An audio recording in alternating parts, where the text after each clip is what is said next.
ये महाभारत के युद्ध से काफी पहले की बात है।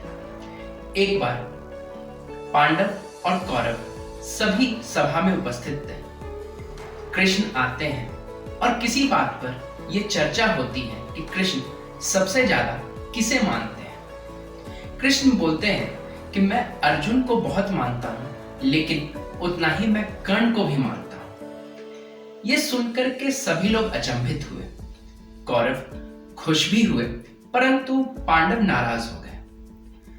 पांडवों ने बाद में जाकर के कृष्ण जी से कहा कि अर्जुन आपको प्रिय है, ये समझ में भी आता है, लेकिन कर्ण कहां से आ गया और आप कर्ण और अर्जुन की तुलना कैसे कर सकते हैं।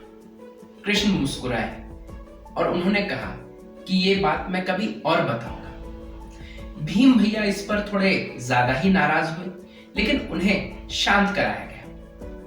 काफी दिन बीत गए, बरसात का मौसम था। एक बार कृष्ण फिर से पांडवों और कौरवों के बीच में आते हैं। कृष्ण काफी भीगे हुए थे। उन्होंने आकर सभी भाइयों को बुलाया और कहा कि मैं चाहता हूं आज तुम सभी के लिए खीर बनाओ और हम सभी भाई आपस में बैठ करके साथ में खीर खाएं। यह सुनकर के सभी लोग काफी प्रसन्न होते हैं, परंतु एक समस्या सामने आती है। राजघराने में सूखी लकड़ियां खत्म हो चुकी थी और बरसात के मौसम में सभी लकड़ियां गीली हो गई थी। अगर कृष्ण उन गीली लकड़ियों से खीर बनाएंगे तो उनके आंख भी जलेंगे और मुश्किलें भी काफी होंगी। यह समस्या सबके सामने लाई जाती है। भीम भैया कहते हैं कि मैं सूखी लकड़ी लेकर के आऊंगा। वो जाते हैं, लेकिन कहीं पर भी सूखी लकड़ी उन्हें नहीं मिलती।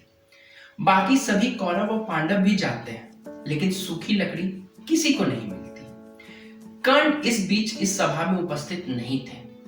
उन्हें काफी देर बाद यह पता चलता है कि आज कृष्ण खीर बनाने वाले हैं और वो भी आते हैं कृष्ण से मिलने और खीर खाने। यहां उन्हें भी ये समस्या का सामना करना पड़ता है। सब लोग कहते हैं कि सूखी लकड़ी तो है ही नहीं, तो खीर बनेगी कैसे।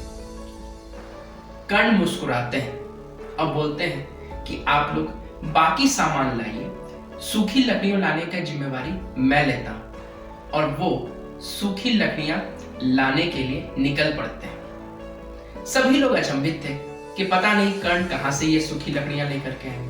जंगल में या कहीं और पे कहीं पर भी सूखी लकड़ियां नहीं। कर्ण सीधे अपने घर जाते हैं। उनके घर में जो भी लकड़ी के दरवाजे, खिड़कियां, पलंग, सब कुछ जो थे, उन्हें वे अपने तीर से और तलवार से तोड़ डालते हैं।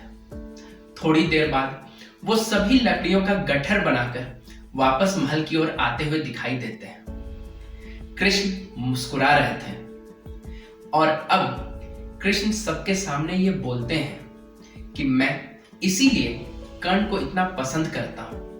सूखी लकड़ियां सबके घर में थी, फर्क सिर्फ इतना था कि आप उसे लकड़ियां नहीं, उसे आप खिड़की, दरवाजे और पलंग के रूप में देख रहे थे और कर्ण उसे सिर्फ लकड़ी के जैसा देख रहे थे।